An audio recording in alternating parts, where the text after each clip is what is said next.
दोस्तों, जो लोग अपने क्लिनिक पर प्रैक्टिस करते हैं या फिर हॉस्पिटल्स में ओपीडी करते हैं, उनके पास अनवांटेड प्रेगनेंसी के केस जरूर आते हैं। और ऐसे केस में लीगल तरीके से सबसे ज्यादा जो दवा इस्तेमाल की जाती है वो होती है एमटीपी किट। लेकिन दोस्तों, अक्सर ऐसा देखने को मिलता है कि डॉक्टर के कई बार बताने के बाद भी मरीजों को ये समझ नहीं आता है कि एमटीपी किट को कैसे लेना है, कैसे उसका इस्तेमाल करना है।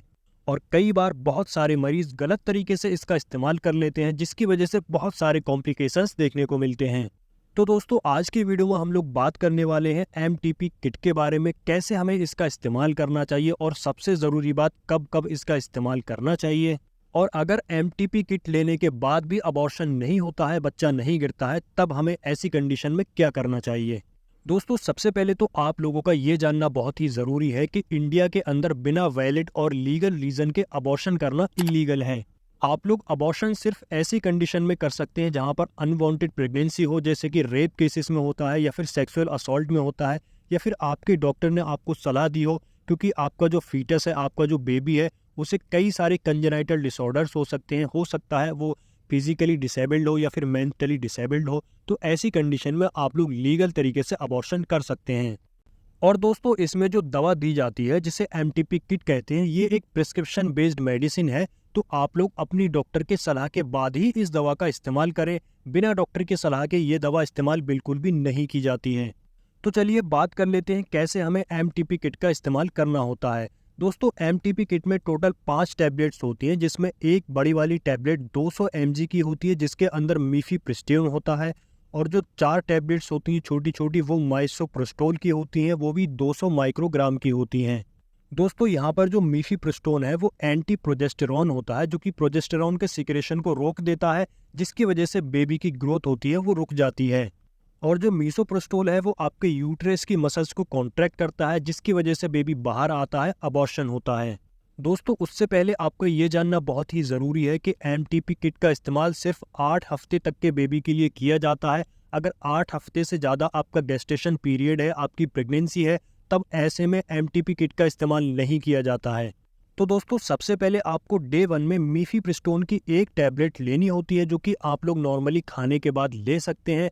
इस टैबलेट को लेने के बाद में हो सकता है आपकी ब्लीडिंग स्टार्ट ना हो, या फिर हो सकता है आपको बहुत माइन्यूट अमाउंट में, बहुत कम अमाउंट में ब्लीडिंग देखने को मिले।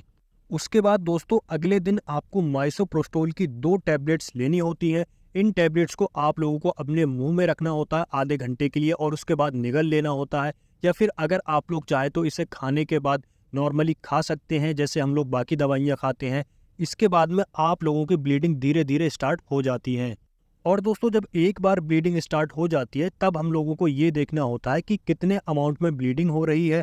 अगर किसी को बहुत ज़्यादा हैवी ब्लीडिंग होती है तो हो सकता है बाकी की 2 टैबलेट्स की उसको ज़रूरत ना पड़े। लेकिन अगर किसी को बहुत कम अमाउंट में ब्लीडिंग होती है, तब उसको बाकी की 2 टैबलेट्स की भी ज़रूरत पड़ती है। तो अगर किसी को माइसोप्रोस्टोल की 2 टैबलेट्स लेने के बाद भी बहुत कम अमाउंट में ब्लीडिंग होती है, तब उसको 12 घंटे के बाद बाकी की 2 टैबलेट्स जो माइसोप्रोस्टोल की बची हैं, वो पर वजाइनल रखनी होती हैं। इसका मतलब है दोस्तों, लास्ट की 2 टैबलेट्स जो मीसोप्रोस्टोल की हैं, वो आपको अपने यूट्रस के अंदर इंसर्ट करनी होती हैं। यूट्रस में ये दवा इसलिए इंसर्ट की जाती है ताकि यूट्रस में कॉन्ट्रैक्शन क्रिएट हो सके और जिसकी वजह से अबॉर्शन हो सके। लेकिन दोस्तों, यहाँ पर एक ज़रूरी बात आपको याद रखनी है। जो लास्ट की 2 टैबलेट्स हैं जो आपने अपनी वजाइना में, अपने यूट्रस में रखी हैं, कुछ डॉक्टर्स सलाह देते हैं कि आपको उन दोनों टैबलेट्स को भी तीसरे दिन खाना है, नॉर्मली जैसे आपकी बाकी दवा खाते हैं। तो यहाँ पर दोस्तों, आपको कंफ्यूज नहीं होना है। लास्ट की जो 2 टैबलेट्स हैं वो आप लोग अपनी परवजाइनल रख भी सकते हैं, और अगर आपको रखना नहीं है तो आप लोग खा भी सकते हैं। और जब 5 टैबलेट्स का इस्तेमाल कर लिया जाता है, तब ऐसे में हैवी ब्लीडिंग होने लगती है, और जो आपका फीटस है वो एक्सपेल आउट हो जाता है, यानी कि अबॉर्शन हो जाता है। लेकिन दोस्तों, याद रखें, कितने दिन ब्लीडिंग होनी है ये डिपेंड करता है आपका प्रेगनेंसी टाइम कितना था। कुछ लोगों को 10 दिन के अंदर ही ब्लीडिंग रुक जाती है, लेकिन हो सकता है कुछ लोगों की 20 दिन 25 दिन तक ब्लीडिंग रहे। लेकिन अगर आपको ज़्यादा ब्लीडिंग की प्रॉब्लम है, आपको अनीमिया हो सकता है, तब आप लोग अपने डॉक्टर से ज़रूर कंसल्ट करें। क्योंकि दोस्तों, बहुत ज़्यादा ब्लीडिंग की वजह से भी आपकी बॉडी में बहुत सारे कॉम्प्लिकेशंस हो सकते हैं। तो दोस्तों, ये था एक सही तरीका एमटीपी किट के इस्तेमाल करने का। लेकिन याद रखें, ये एक प्रिस्क्रिप्शन बेस्ड मेडिसिन है, तो आप लोग अपनी मर्जी से कभी भी इस दवा का इस्तेमाल ना करें। हमेशा सबसे पहले आप लोग एक डॉक्टर से मिलें, उसके बाद ही इस दवा का इस्तेमाल करें। तो दोस्तों, ये जानकारी अगर आप लोगों को पसंद आई है तो वीडियो को लाइक ज़रूर करें, और अगर चैनल पर आप लोग पहली बार आए हैं तो चैनल को भी सब्सक्राइब कर लें।